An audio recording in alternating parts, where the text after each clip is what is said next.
سراج الدین اصل وزیر خارجه تاجیکستان ضمن معرفی قطعنامه سازمان ملل عاید به آب برای رشد استوار از جامعه جهانی دعوت به عمل آورد که برای تطبیق همه‌جانبه آن در مقیاس جهان مساعدت کنند.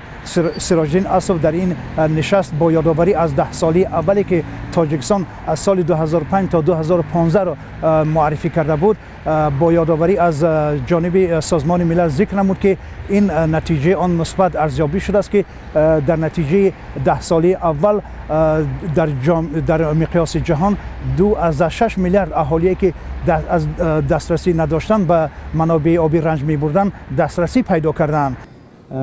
1.8 میلیارد نفر تا هنوز به آب تازه آشامیدنی دسترسی ندارند. در ساحه بهداشت باشد سانیتری 2 برابر باید شماره آدمانی که دسترسی استوار به بهداشت نداشتند باید تا سال 2015 تامین میشد. یعنی ما با هدفها در ساحه بهداشت نرسیدیم. جناب اصف ذکر کرد که اجرای برنامه‌های اجتماعی و بهداشتی جهان بدون حل مسئله آب مشکل خواهد بود. به قول وزیر خارجه تاجیکستان مسئله آب در جهان و افزایش نفوذ اهالی که در سال 2050 به 9 میلیارد نفر خواهد رسید و بخش از آن برای دسترسی به آب مشکلی پیدا خواهد کرد. حالا روند افزایش اهالی در شهرها ادامه دارد و اگر در سال 2010 48.9% اهالی جهان در شهر زندگی می‌کرد، حالا این رقم به 54% رسیده است.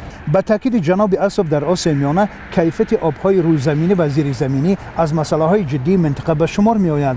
آبی که از کوهستان می‌شارد پاک است، ولی در ترکیب آب‌های زیر زمینی در 1 لیتر آن از 15 تا 20% نمک موجود است. و مسئله دیگر شورزنی زمین هاست که هنگام کشت و آبیاری از نوری‌های کیمیاوی استفاده می شود که حتما با مرور وقت تکشین شده آب‌های زیر زمین را آلوده می کند. سراج الدین اصل همچنین ذکر کرد که با وجود پیشرفت‌های در دایره تطبیق برنامه‌های آب تازه، دسترسی فراگیر مردم به آب آشامیدنی از مسائل مبرم به شمار می آید. از جمله در دهات اکثر مردم هنوزم به طور محدود از روی ساعت‌ها آب می‌گیرند. صفت آب آشامیدنی خیلی پست است.